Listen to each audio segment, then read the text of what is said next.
കാസർഗോഡ് ബാലികയെ തട്ടിക്കൊണ്ടുപോയി പീഡിപ്പിച്ച കേസിൽ DNA പരിശോധന. പ്രതിയുടെ മുടിയും ശേഖരിക്കാൻ കോടതിയിൽ അപേക്ഷ നൽകും.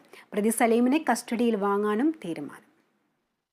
പടന്നക്കാട് 10 വയസ്സുകാരിയെ തട്ടിക്കൊണ്ടുപോയി ലൈംഗികാതിക്രമത്തിനിരയാക്കിയ കേസിൽ ശാസ്ത്രീയ തെളിവുകൾ ശേഖരിക്കുന്നതിന്റെ ഭാഗമായാണ് പ്രതിയുടെ DNA പരിശോധിക്കാൻ നീക്കം നടത്തുന്നത്. പ്രതി PA സലീമിന്റെ രക്തവും മുടിയും ശേഖരിക്കാൻ ഹോസ്ദുർഗ് 1-ാം ക്ലാസ് മജിസ്ട്രേറ്റ് കോടതിയിൽ അപേക്ഷ നൽകും.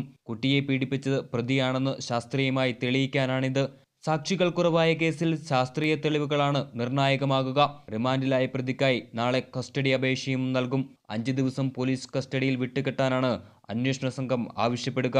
ഇയാൾ നേരത്തെയും പ്രായപൂർത്തിയാകാത്ത പെൺകുട്ടിയെ പീഡിപ്പിച്ച കേസിലെ പ്രതിയെന്നും കുറ്റകൃത്യങ്ങൾ ആവർത്തിക്കാൻ സാധ്യതയുള്ളതിനാൽ ജാമ്യം നൽകരുതെന്നും സാക്ഷികൾ പ്രതിയെ തിരിച്ചറിഞ്ഞുവെന്നുമാണ് റിമാൻഡ് റിപ്പോർട്ട്. തെളിവെടുപ്പിനു ശേഷം ഇന്നലെ കോടതിയിൽ ഹാജരാക്കിയ പ്രതിയെ 14 ദിവസം റിമാൻഡ് ചെയ്തു.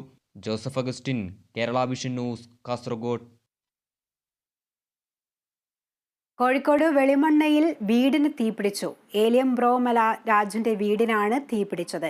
വീടിന്റെ സ്വിച്ച് ബോർഡിൽ നിന്ന് തീ പടർന്നതായാണ് നിഗമനം. വീടിന്റെ ഒരു ഭാഗം പൂർണ്ണമായും കത്തിനശിച്ചു.